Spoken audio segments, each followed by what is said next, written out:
मेरी खुद की ऊर्जा ने एक रूट बना लिया, तो उतना तो मुझे जाना पड़ेगा। जैसे पानी का एक गिलास गिर गया तो ये ऊर्जा गिरी तो इसने रूट्स बना लिए, अब उतना तो मुझे जाना पड़ेगा। तो ऐसे ही मेरी चेतना के कोई रूट्स बन चुके हैं बहुत गहरे, और वो पहले से बने हुए, और वो मुझे वहां ले ही जा रहे हैं। मैं न जाना ना भी चाहूं तब भी मुझे वहीं ले जा रहा है। तो इसलिए काम तो मैं अपना ही कर रहा हूं, काम वो अपना कर रहा हूं। लेकिन क्या होता है कि यहाँ क्योंकि सब लोग रेखाएं एक दूसरे से टच करती हैं ना, तो अब एक दूसरे को काटती हैं, तो मिल बहुत से लोग जाते हैं। उसके बीच में एक बहुत बड़ा, क्योंकि अकेला भी कुछ नहीं हो सकता। जब तक राज कपूर थे और तब तक काम नहीं था, जब तक मुकेश थे तब तक उनका काम नहीं था। लेकिन जिस दिन राज कपूर और मुकेश मिल गए उस दिन बड़ी अच्छी टीम हो गई। ऐसे ही ओशो थे, 17 साल तक इधर उधर काम करते थे, लेकिन जब वो टीम बनी और पहली बार बम्बई में एक खुला 17 साल बाद, तब जाके कुछ बूम की तरफ बन पाया। तो एक लंबा अस्तित्व को संदेश भेजने पड़ते हैं। कुछ पुकारें ऐसी होती हैं जो बहुत समय बाद सुनी जाती है ना, फिर उसका पूरा अस्तित्व आयोजन करता है। लेकिन क्या है, एक छोटी सी कहानी बड़ी अच्छी से सुना रहा। एक आदमी गांव के बाहर एक जिद में बैठ गया कि परमात्मा खाने को देगा तो खाऊंगा, मैं मांगूंगा भी किसी से। पहले वो मांग मांग के खाया करता था। सन्यासी था, जिद में बैठ गया गांव के बाहर, और वो जिद में बैठा तो कहते हैं कि उसकी इतनी गहरी कोई जिज्ञासा रही होगी, इतनी गहरी कोई उसकी प्यास रही होगी कि बाढ़ आई गांव में, और वो बाढ़ आई और बाढ़ में एक घर से एक थाली जो थी वो बहने लगी, और बहते बहते उस सन्यासी के पास पहुंची। वो बैठा हुआ है और उसके पास थाली पहुंच गई। लेकिन उस सन्यासी ने एक चीज करी, उसने देख लिया कि थाली आ गई, लेकिन वो कहेगा मुंह में भी आएगा तब खाऊंगा। वो कहते हैं बाढ़ उतर गई, थाली वापस आई।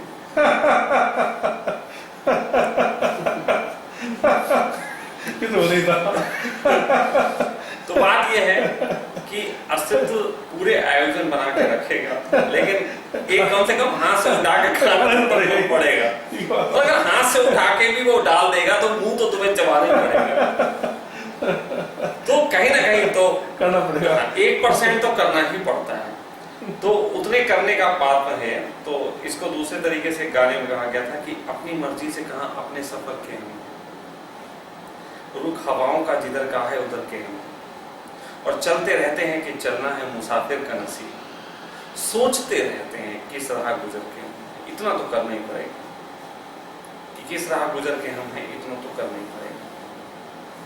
मैंने हमेशा देखा कि एक तरफ ओशो के जगत में मैं कंट्रोवर्शियल हूं, लेकिन दूसरी तरफ मैं जानता हूं कि ओशो ने मेरा जबरदस्त उपयोग किया।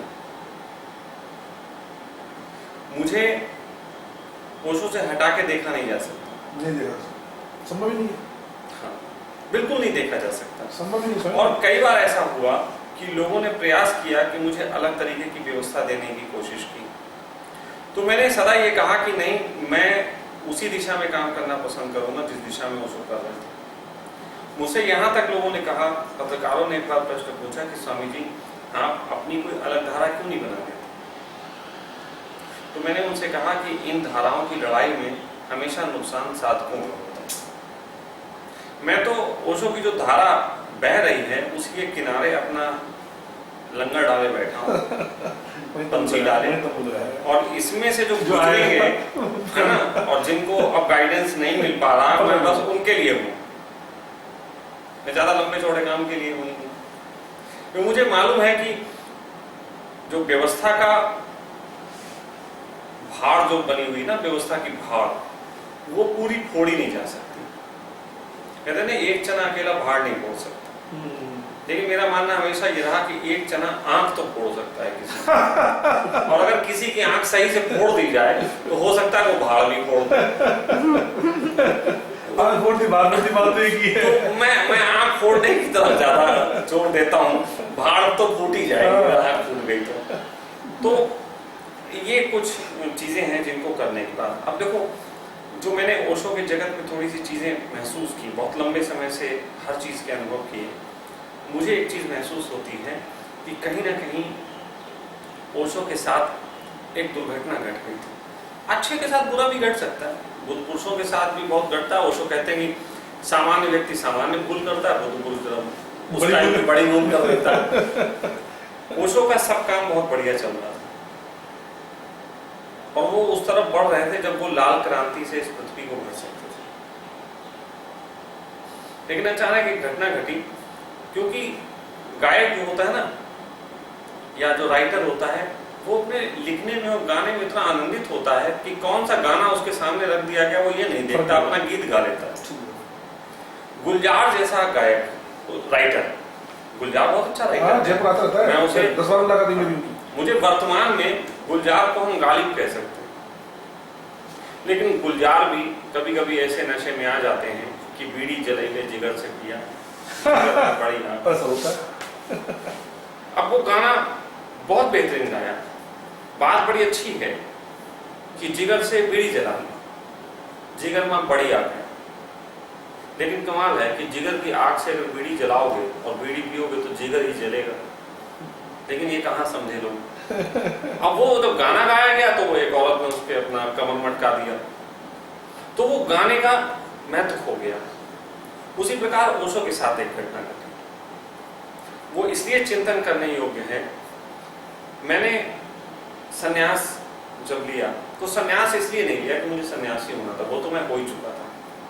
सन्यास इसलिए लिया था, एक माला चाहिए थी। ओशो के माला से बड़ा प्रेम था। उस समय जो भी मित्र थे वो सब माला पहने घूमते थे, हमारे पास माला नहीं थी। वो मुझे माला बड़ी तड़प होती थी, और माला पहले उन्हीं को मिलती थी जो सन्यास लेते थे। तो मैंने एक शिविर में जाने का फैसला किया, मैं गया, वहां जाके मैंने माला के लिए सन्यास का नाम लिखा दिया। मुझे वहां माला मिल गई, मैंने पहनी। पहनने के बाद जब बाहर निकला तो मैंने देखा मेरे संग जो सन्यासी गए हुए थे, बुजुर्ग, जो हमारे शहर के सबसे पहले सन्यासी में गिनती होती है, उन्होंने मुझसे कहा कि स्वामी जी माला अंदर कर लीजिए। मैंने कहा क्यों? उन्होंने कहा कि स्वामी जी ओशो का आदेश है कि माला जो है नहीं पहननी। तो मैंने कहा देखो ये मेरा मंगलसूत्र है, मैं तो अपने पति के कहने पे भी नहीं उतारूंगा, मैं तो नहीं उतारती। मैं तो पति भी कह देगा तब भी साले नहीं उतारूंगा, उससे कहेंगे तू मर जा तब उतार दूंगी। ठीक है, या वो मर जाए या मैं अपने तरीके से उसके विरोध में हो जाऊं, या वो पूरा मुझ में रम जाए, तो एक अलग बात है। तो मैंने उनसे एक चीज कही, मैंने कहा आप ये बता सकते हैं कि ओशो ने माला पहनने को क्यों कही थी? उतारने को कही, ये बाद वाली बात आपने मान ली, लेकिन पहनने को क्यों कही थी? बोले पहनने को कही होगी उसके भी कुछ कारण है। मैंने कहा स्वामी जी मेरा अपना अनुभव ये कहता है, या थोड़ा सा मुझे जितनी भी प्रतीति उस वक्त होती थी उस हिसाब से भी मैंने जो बात कही थी, आज भी मैं उस बात से सहमत हूँ। मेरा मानना है कि कभी भी कोई बुद्ध पुरुष जब कोई पहली बात कहता है वो सबसे गहरी होती है। उसके बाद जब वो देखता है कि मेरी इस बात को लोग इम्प्लीमेंट नहीं कर पा रहे, तो करुणा के कारण उस बात को बदलता है। लोग इम्प्लीमेंट नहीं कर पा रहे, इसका अर्थ होता है बुद्ध पुरुष की देशना में कोई गड़बड़ नहीं थी, बुद्ध पुरुष की बातों को इम्प्लीमेंट करने वालों में गड़बड़ थी। और मैंने कहा कि मैं अयोग्य पात्र नहीं हूं, इसलिए मैं नहीं उतारूंगा। और मैंने उसके बाद वो माला 4 साल तक लगातार पहनी, जब तक मेरी पूरी साधना चली। जब तक मैं इस योग्य नहीं हो गया कि माला उतार सकूं, तब तक मैंने नहीं उतारी। और जब से उतरी है तब से कहां है उसका पता नहीं। एक छोटी सी इस बीच की घटना आई है। फिर उसके बाद मैंने वो घटना सुनी जब ओशो ने कुछ बात कही। ओशो से किसी ने पूछा कि भगवान ये माला पहनना जरूरी है नहीं, बहुत प्रश्न हुए, बहुत ज्यादा प्रश्न हुए। और तब ओशो ने ऐसा किया कि एक प्रवचन में बोला कि आप चाहो तो माला पहनो, आप चाहो तो उतार सकते हो। और गांव के संबंध में भी उन्होंने नियम वापस दिए। सब लोग बड़े खुश हुए और हॉल में बहुत तालियां बजी। तो उसने लिखा सिमरा तो पूरा उस दिन। एक हफ्ते बाद ओशो का फिर प्रवचन हुआ और ओशो ने कहा कि आज से एक हफ्ते पहले जब मैंने ऐसा करके बात कही थी तो मेरे संग में रहने वाली सची बुटीक जाके नीले रंग के गाउन बनवा के ले आई। तो पहली बार मुझे प्रतीत हुआ कि मेरे संग में रहने वालों को मेरी देशना बोझ थी। वो प्रेम के कारण नहीं स्वीकार कर रहे थे, वो किसी बोझ के कारण स्वीकार कर रहे थे। और मैं ये कहता हूं कि अगर मेरी देशना तुम्हारे लिए बोझ थी तो फिर तुम्हारी ही जिम्मेदारी है कि तुम कुछ हो या ना हो। अब इसमें मेरी कोई जिम्मेदारी नहीं। बुद्ध क्षेत्र से कोई मतलब नहीं। अब तुम्हारा मेरे को कोई सहयोग नहीं मिलेगा, है ना। अब तुम्हें जो होना होगा तुम अपने आप को।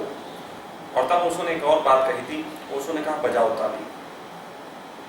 अब बजाओ ताली कि अब देखें कौन बजाता है ताली। और तब एक ताली नहीं बजी। स्वामी जी ये प्रवचन जब मैंने सुना था, मुझे तो ये भी नहीं मालूम ये प्रवचन कौन सा उसमें है, लेकिन मैं एक बार बैठा हुआ था मालवीय नगर में उसमें ध्यान केंद्र में, तो वहाँ ये प्रवचन चल रहा था। जब ये प्रवचन मैंने सुना तो मैंने ताली बजाना शुरू कर दिया। ठीक बात है। आप मैंने कहा मैं बजाता हूँ क्योंकि मैंने वो माला अब उतारी है, लेकिन पूरी स्वेच्छा के साथ। ओशो की सबसे अच्छी देशना मुझे जो जीवन में लगी थी वो ये थी कि don't miss me and don't follow me. मुझे चूको मत क्योंकि मैं भी हूँ, लेकिन मुझे पकड़ मत देना क्योंकि मैं एक दिन नहीं। और जब तक मैंने पकड़ा, जब तक मुझे जरूरत थी, लेकिन जिस दिन से मैंने समझा है कि अब मुझे जरूरत नहीं है, तब से मैंने छोड़ा। तो don't miss me and don't follow me, यही चीज पूरी तरीके से ओशो की थी, है और रहने वाली। लेकिन ये घटना जो अब हम लोग बात कर रहे हैं वो सिर्फ इस बात की कर रहे हैं कि घटना कहां से गड़बड़ा गई। ये कहां से ओशो सन्यासियों के अंदर आया कि माला उतार देनी चाहिए और कपड़े उतार देने चाहिए, ये बात कहां से आई। तो जो हमने बात कही थी ना, बीड़ी जलैले जिगर से पिया, वैसी एक घटना ये घटी थी कि ओशो के सामने एक बार महागीता के संबंध में बोलने की बात होती, अष्टावक्र के ऊपर बोलने की बात है। ओशो ने बहुत प्यारे ढंग से, जैसे वो सबके प्रति बोलते थे, अष्टावक्र के ऊपर भी ऐसा बोला कि आप तर्क नहीं कर सकते, और फिर पूरे तरीके से उन्होंने बात करी। लेकिन अष्टावक्र के ऊपर उन्होंने बोल तो दिया, लेकिन उसके बाद ही सन्यासियों के अंदर ये उठ गई, घर रहते पाया जा सकता है दुर्वादा बुद्धा और ऐसा और वैसा, सारी बातें उसके बाद ही उठ गई। और ओशो के वो जो सन्यासी भीड़, मेरी तरह वो लंबी दाढ़ी और बाल वाले और वो ही करने वालों की जो फौज थी, वो अचानक तिरोहित हो गई। अब कहीं नहीं दिखाई देते। अब सारे सन्यासी एक अजीब सी उसमें है, पता भी नहीं लगता सन्यासी है। अब तो सड़क से सन्यासी पड़ोस से गुजर जाए वो पता भी नहीं लगता। जबकि एक समय ओशो ने कहा था कि मैं चाहता हूं कि मेरा सन्यासी जब दुनिया के लोगों के सामने से गुजरे तो उन्हें लगे कि देखो एक सन्यासी अपनी पत्नी के साथ घूम रहा है, एक सन्यासी कार में घूम रहा है, एक सन्यासी बिजनेस कर रहा है, ऐसी बातें कही। लेकिन अब तो सन्यासी कहीं दिखाई नहीं पड़ते। होंगे, कहने को सन्यासी होंगे, लेकिन कहीं दिखाई नहीं पड़ते। तो आज मैं कह रहा हूं कि थोड़ा सा जरूरत इस बात की है कि फिर से एक संगठन दिखना चाहिए। इसी के लिए मैं एक छोटा सा प्लान है आप सबके बीच रख रहा हूँ। ये सूचना बहुतों तक पहुंचेगी, कोई इंप्लीमेंट करे, जरूरी नहीं कि मैं करूं, मैं तो एक विचार दे रहा हूं, है ना। मेरा मानना ये है कि हम ऋषिकेश जैसी जगह या हरिद्वार जैसी जगह में 11 दिसंबर से लेकर 19 जनवरी तक 40 दिन का एक ओशो कुंभ का आयोजन हर वर्ष शुरू करें। वो 40 दिन का ये नहीं कि हर व्यक्ति 40 दिन के लिए आए, वो 40 दिन तक एक सतत एक उत्सव चलता रहे। और वो उत्सव ऐसा हो कि जिसमें जो भी जाएगा वो हरिद्वार में या जहां भी वो उत्सव हो रहा है उस शहर में प्रवेश करेगा तो गांव में और माला में, जब तक वहां रहेगा गांव में और माला में, वो शहर में घूमे, नाचे, गाए, कुछ भी करे, सिगरेट पिए, शराब पिए, स्त्री के साथ घूमे या ध्यान करे, जो भी करे वो उसी में करे। और शाम को सिर्फ 1 घंटे के लिए कहीं इकट्ठे हों और पूरे तरीके से वहां पे एक ओशो की देशना का सार्वजनिक प्रदर्शन होना चाहिए। दिन में अगर 5-10 हजार सन्यासी ऐसे घूमते दिखेंगे किसी एक शहर में, और वो भी हरिद्वार या ऋषिकेश जैसा, तो निश्चित ही मैं कह सकता हूं कि 5-10 सालों के अंदर पूरी दुनिया इस पे चिंतन शुरू करेगी कि ये सन्यासी खुल के आए, सामने आके इन्होंने बात कही जो कि अब खो गई। अब तो पूना में भी वो माहौल देखने को नहीं मिलता जो कभी को किसी छोटे से शिविर में देखने को मिल जाता, वो मिसिंग है और वही लोगों को बल नहीं दे रहा। अब हालत ये हो गई है स्वामी जी, बल मिलता है हमेशा दूसरों को जीता हुआ देख के, लेकिन अब सन्यासी बैठे हुए हैं, किताब ले आते हैं नए लड़के, पढ़ लेते हैं या ओशो के डिस्कोर्स सुन लेते हैं, फिर वो सोचते हैं कोई ऐसा सन्यासी मिलेगा जो इतना ही बोल्ड होगा, तब वो किसी सन्यासी की खोज में निकलते हैं। और जब उन्हें सन्यासी कोई मिलता है तो वो उससे पहला प्रश्न पूछते हैं, स्वामी जी वो संभोग से समाधि की क्या? और हमारा सन्यासी इतना कायर और नपुंसक हो गया है कि वो तुरंत कहता है, बेटा ये केवल ओशो ने संभोग से ही ऊपर बात हुई ना कही, वो तो ध्यान की बात कर रहे थे, वो परमात्मा की बात कर रहे थे। वो तुरंत पर्दा डालना शुरू कर देता कि कहीं धोखे से भी सेक्स की याद ना जग जाए। अगर अगर कोई बच्चा प्रश्न पूछ रहा है और पहले दिन ही तुम उसे परमात्मा की बात करोगे तो गड़बड़ है। उसके प्रश्नों को पहले सहज उत्तर तो दो, पहले तुम्हारी सहज अवस्था तो दिखे। हालत ये हो गई है कि शिविर में जा जाके आदमी वहां तो सेक्स की चर्चा भी कर लेता है और चुटकुले भी सुना लेता है, और उसके घर पहुंच जाओ तो पर्दा डालता है कि कहीं ये स्वामी जी जोर से ना बोलते हो, हमारी पत्नी को ना पता हो जाए सेक्स की बात कर रहे हैं।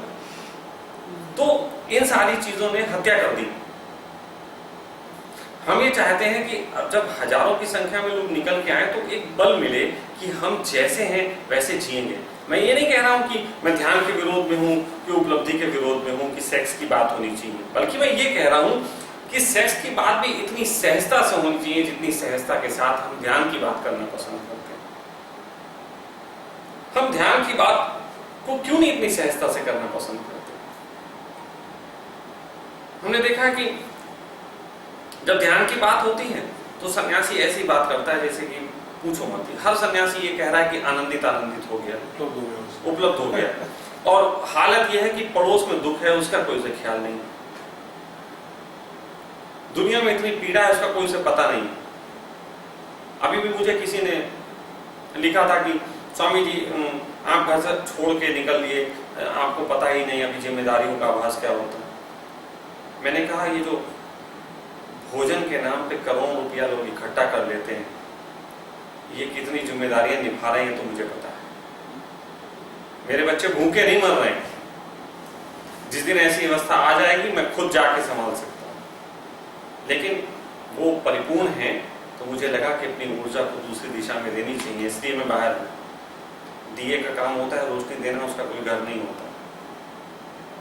ये जो जोरबा दा बुद्धा का बेवकूफी चली पड़ी है, उसने जोरबा का बहुत सीधा सा अर्थ दिया था।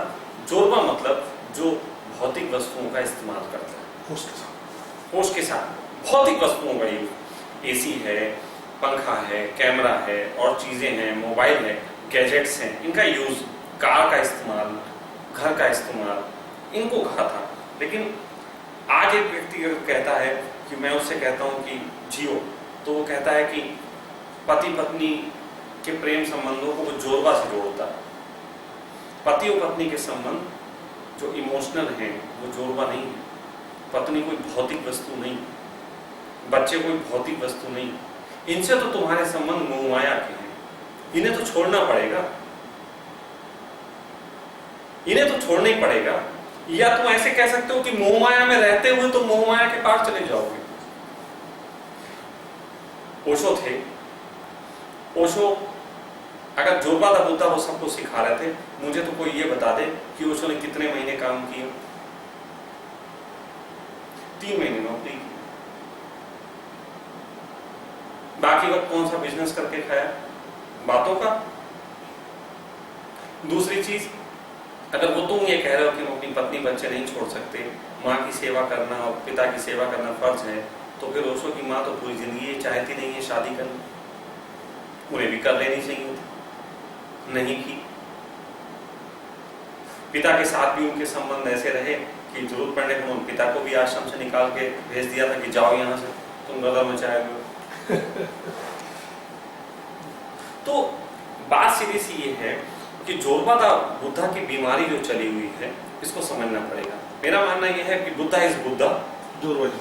जोरबा इज जोरबा, और इन दोनों को मिलाने की ना कोशिश करनी चाहिए। हाँ, ओशो के तरीके से कोशिश हो सकती है। मेरा सिर्फ इतना जोर है, मेरा इतना सिर्फ कहना है, इतना निवेदन है कि तुम पहले अपने बुद्धत्व के बीज को खिला दो, पूरे तरीके से खिलने दो।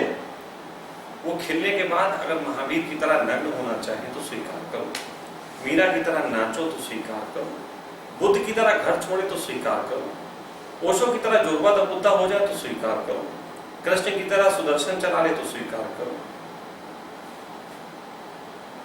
ये थोड़ी ना है कि नहीं जी ओशो ने कहा जोरबा द बुद्धा वाला, कॉपी पेस्ट ही मारेंगे, ओशो जैसे ही गाउन पहनेंगे, ओशो जैसे ही जो है वो बातें कहेंगे। ये कोई ढंग नहीं। जरूरत इस चीज की, ओशो ने सबको आंख दी थी, ओशो ने प्रयोग के लिए बहुत बड़ी प्रयोगशाला दी थी और बहुत टाइप के उन्होंने जो है सूत्र दिए थे। वो प्रयोग करो ना, पता लग जाएगा। लेकिन वो एक प्रयोग जो ओशो ने कर दिया था धोखे में, जिसकी मैं फिर चर्चा कर रहा हूं, वो जोरबा द बुद्धा की शुरुआत करने के लिए अष्टावक्र की गीता। अष्टावक्र से मुझे बहुत नफरत हो गई। अष्टावक्र से मुझे इसलिए नफरत हो गई कि अष्टावक्र इस जगत का सबसे मक्कार बुद्ध था। पहली बात तो उसे बुद्धि नहीं मानूंगा, वो निपट चालू आदमी। बहुत से ओशो सन्यासी भी वैसे मिल जाएंगे जो उस तरीके की बात, क्यों चालू उसको थोड़ा सा बता देते हैं। अष्टावक्र के बारे में कहा जाता है कि अष्टावक्र ने कहा था घर में रहते पाया जा सकता है, कुछ भी छोड़ने की जरूरत नहीं, ना पत्नी को, ना परिवार को, ना धन को, ना व्यवसाय को। लेकिन मैं आपसे पूछूं, अष्टावक्र की पत्नी थी, अष्टावक्र का व्यवसाय था, अष्टावक्र की कोई लंबी चौड़ी व्यवस्था थी?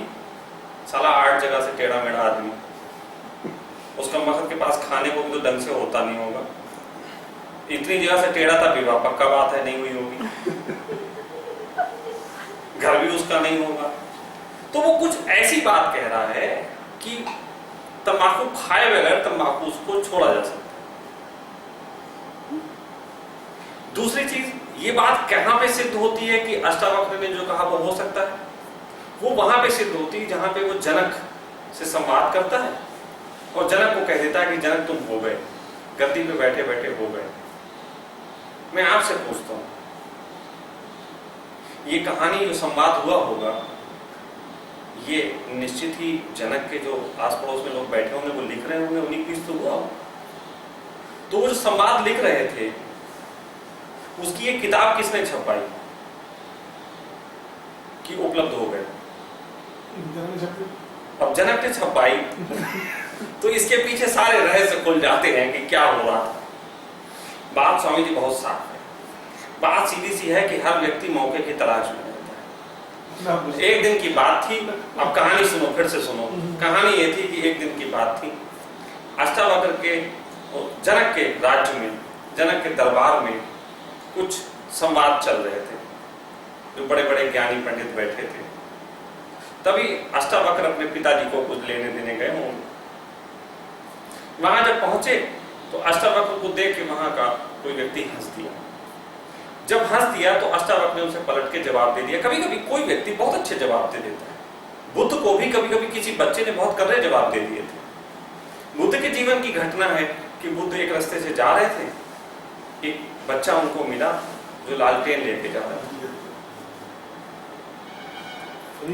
हाँ, तो उसने ऐसे करके बात कही कि ये प्रकाश की कुछ बात चली, तो उन्होंने कहा कि इसमें ये प्रकाश आया कहां से? बुद्ध ने पूछा कि इसमें ये प्रकाश कहां से आया? तो उसने फूंक के बुझा दिया और कहा आप बता सकते हो कि प्रकाश गया कहां? आपके सामने गया, जहां ये गया वहीं से आया होगा। तो बुद्ध को भी कभी कभी उनके पिताजी मिल जाते थे। तो उसी प्रकार अष्टावक्र भी उन पंडितों के सामने ऐसा तर्क देने में सक्षम हो गया कि वो बात स्टिक कर गई राजा को। राजा को अच्छी लगी, तो राजा ने कहा कि चलो संवाद हो जाए इससे। राजा ने संवाद शुरू कर दिया। अष्टावक्र को लगा यही मौका है, ये फंसा। पहुंच गए आप। सबसे अच्छा तरीका होता है कि अगर किसी से अपना काम करवाना है तो उसे चने के झाड़ पे चढ़ा दो। और किसी भी राजा के लिए चने का झाड़ इससे ज्यादा अच्छा हो ही नहीं सकता कि तो बुद्धत्व को उपलब्ध हुआ। तो वो चने के झाड़ पे उसको चढ़ा के उपलब्ध करा दिया। राजा से तो वही स्थिति है और क्या है। इस जगत में दो ही गीताएं लिखी गई, एक कृष्ण की गीता और दूसरी ये अष्टावक्र की गीता। और दोनों में ही गीता में जिनसे संवाद किया जा रहा है वो दोनों मूर्ख हैं। कृष्ण की गीता में अर्जुन का संवाद हुआ, अर्जुन ने युद्ध तो लड़ा लेकिन उस मूर्ख को आखिर तक कुछ समझ में नहीं आया। युद्ध तो लड़ लिया लेकिन अंत तक कुछ समझ में नहीं आया। इसीलिए जब आखिर में वो पश्चाताप के लिए निकले तो कुत्ता पहुंच गया, युधिष्ठिर पहुंच गया, अर्जुन ही रह गया। अगर वो आखिर में पहुंच गया होता तो इससे सिद्ध हो जाता कि अर्जुन ने कुछ तो चख पाया था। अब सोचो, जिनके साथ डायरेक्ट संवाद किया जा रहा उन्हें तो कुछ हुआ नहीं, और 11,000 टीकाएं लिख चुके हैं अभी तक लोग कृष्ण के ऊपर, तो इससे किसी को कुछ हो जाएगा? आज तक कृष्ण के जाने के बाद उनकी देशना का उनके स्तर तक कोई इंसान नहीं आया, इसीलिए नहीं आया इस मूर्खों के चक्कर में। और उसी प्रकार ये अष्टावक्र की दूसरी दुर्घटना हो गई। अष्टावक्र की दुर्घटना में उस जनक को तो कम वक्त कुछ हुआ ही नहीं था, लेकिन वो किताब में पढ़ने के बाद ओशो ने बोल दिया और दुर्घटना ये हुई कि बहुत सारे हो सकते थे और वो नहीं हो पा रहे। बहुत सारे लोग, ओशो के बहुत से सन्यासी एनलाइटेड होने के बिल्कुल निकट बैठे हुए हैं, लेकिन इस जोरबादा बुद्धा ने ऐसी रेड़ पीटी हुई है कि पूछो। मैं तो अभी भी कह रहा हूं कि अगर ये थोड़े से लोग अगर मेरी बात सुन रहे हैं, पहुंच रही है कहीं तक, तो थोड़ा घर से निकलें। अगर ये निकल पड़े तो कुछ क्रांति घटेगी, कोई क्रांति कुछ कर सकती है। जरूरत ये है कि अब बाहर निकलना। देखिए, एक छोटी सी बात कहें आपको, कबीर ने कही थी बात कि कबीरा खड़ा बाजार में लिए दुकाती हाथ और जोकर बारे आंवड़ा चले हमारे साथ। बारे का क्या अर्थ है? बारे का अर्थ है जलाना। घर का क्या अर्थ है? जो घर ये वाला, लोग इसके ना जाने कितनी टीकाएं करते हैं। कुछ लोग ऐसी भी टीका करे हैं, ओशो ने भी ऐसी टीकाएं की हैं कि वो अंदर के घर को जलाने की बात कर रहे थे। नहीं भाई, इतना लंबा चौड़ा विज्ञान वो नहीं लगाते थे। कबीर सीधे सच्चे आदमी थे और बड़ी सीधी सच्ची बात कह रहे थे। वो ये कह रहे थे कि बुझे हुए दियों से घरों में आग नहीं लगती, जले हुए दियों से घरों में आग लगती, और तब लगती है जब जले हुए दिए घर में रहते हैं और उनको दबाने की कोशिश की जाती है। अगर कोई दिया जल रहा हो और उसको चारों तरफ से दबाने की कोशिश की जाएगी तो वो उस व्यवस्था को आग लगा देगी। इसीलिए हर घर में एक जवान, एक बूढ़ा, एक युवती, एक बूढ़ी, कोई ना कोई एक ऐसा है जिसकी वजह से हर घर में बवाल है, और वो ऊर्जावान है। वही ऊर्जावान है, बाकी तो सब ससुरे सो रहे हैं। तो कबीर कह रहे थे कि जो घर बारे आंपना चले हमारे साथ, उन्हीं की तो जरूरत है। तो जगह हुआ है, जो थोड़े से ऊर्जावान है वही निकल आए अपने घर से, मैं उन्हीं को ढूंढ रहा हूं। क्यों? इसकी भी कारण है, क्यों चाहिए। एक बार मैं एक प्रोग्राम में गया, वो प्रोग्राम था उस पे था, अवेकिंग पे था, मानव अधिकार पे, और थोड़ा सा ये कि अपने राइट्स मांगने के लिए उस पे बात चल रही थी। तो उस प्रोग्राम में जिस संस्था ने ये कराया था, उस संस्था ने खूब पेप्सी को वगैरह का इंतजाम कर रखा था, मिठाई समोसे खूब सब इंतजाम कर रखा था। तो वहाँ पे हमारे शहर के एक बहुत जाने माने व्यक्ति थे, राज बहादुर विकल करके उनका नाम था, कवि थे, फेमस थे, और वो मंच पे चढ़ के ऐसे बोलने लगे और उन्होंने कहा कि एक दिया काफी है, एक दिया काफी है अंधकार भगाने के लिए। मैंने कहा ऑब्जेक्शन मेरे, मैंने कहा दद्दा ऑब्जेक्शन। हमारी तरफ देख के मुस्कुराए। मैंने कहा बाद में बात करेंगे, अभी आप पूरा कर लो। हो गया काम, सब व्यवस्था निपट गई, सारा प्रोग्राम निपट गया। बाद में मैं उनसे मिला, कहेंगे हाँ बेटा बताओ तुम क्या कहना चाहते थे। मैंने कहा आपको एक बात बताएं, जब एक दिया जलता है तो अंधकार कहीं भागता नहीं है, बल्कि सिकुड़ के उसके नीचे आ जाता है और प्रतीक्षा करता है कि कब ये दिया बुझे और मैं कब फैल जाऊं। ये जो व्यक्ति ने प्रोग्राम कराया, ये वो जो दिया है जो सबको प्रकाश बांटना चाहता है, लेकिन इस प्रकाश को देने के लिए इसमें तेल कहां से आया? तेल जिन्होंने दिया वो अंधकार थे। ये जो पेप्सी बट रही थी, ये समोसा बट रहा था, ये जिन लोगों ने दिया, ये इसके माध्यम से अनैतिक कामों को बाद में बढ़ाएंगे। तो अंधकार इसके नीचे बैठेगा, जैसे ये बुझेगा वैसे फिर फैल जाएगा। इसलिए जरूरत एक दिए की नहीं है, जरूरत बहुत दियों की है। इतने एक दिए से अगर जगत में प्रकाश हो सकता तो बात ही क्या थी। वो सब पूरी जिंदगी कहते रहे कि मुझे 100 लोग मिल जाए। वो क्यों कह रहे थे? लो अकेले हो तुम दिए, प्रकाश अंधकार खत्म करो। लेकिन वो भी इसी वजह से कह रहे थे जो मैं कह रहा हूं कि एक हाथ से काम चल नहीं रहा, बहुत सारे लोगों को निकलना पड़ेगा।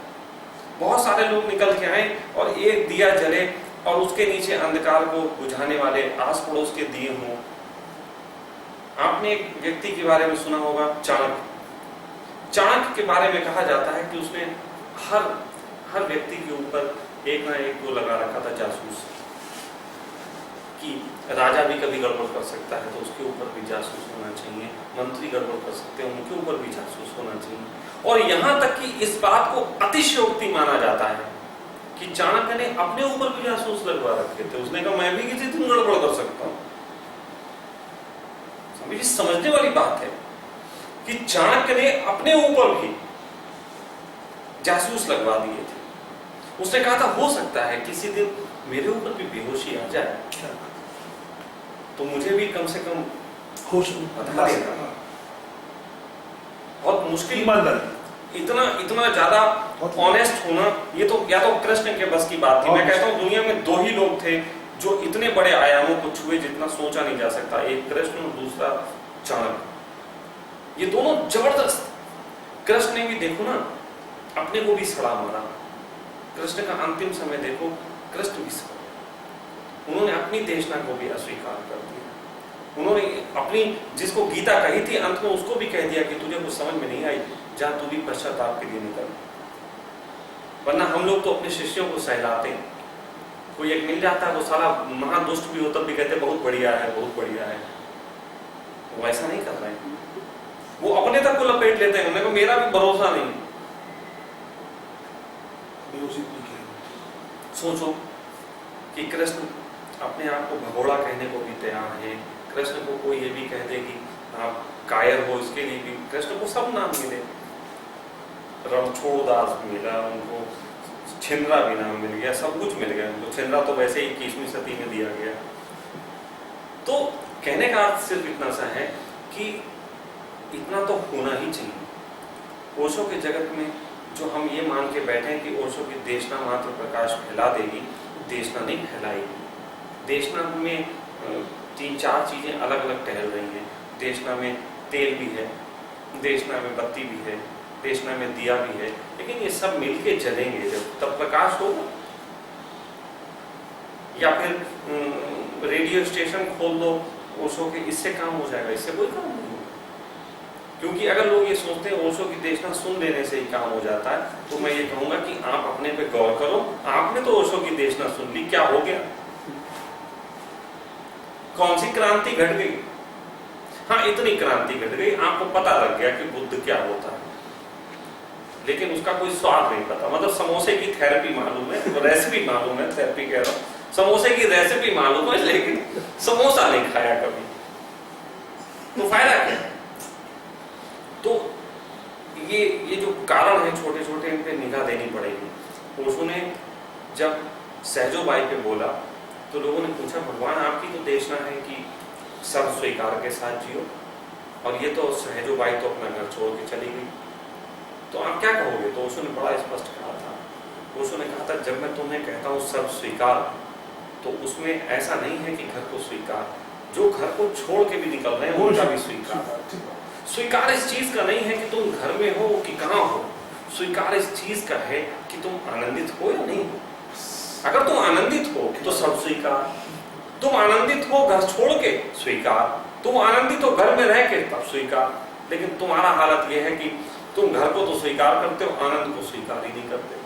तुम अपने आनंद को नष्ट करने को तैयार हो घर के स्वीकार के लिए। और बहुत से लोग घर छोड़ने के कारण दुखी हैं, लेकिन वो भी गड़बड़ नहीं है। सिर्फ इतना सा कह रहा हूं, अपने आनंद को केंद्र बनाओ। लेकिन अगर आनंद केंद्र नहीं है, फिर तुम चाहे कुछ भी कर दो, फिर तुम सब गड़बड़ करो। तो ये जो मैं मिली जुली बातें यहाँ कहीं, लेकिन इसलिए कहीं कि बहुत लोगों तक खबर पहुंचे तो कम से कम एक बात तो हो पाए, फिर मिलके बैठ के सोच लेंगे कि क्या होना चाहिए। मैं अकेला बैठा बैठा अपना धक्का तो मारते ही रहता हूं।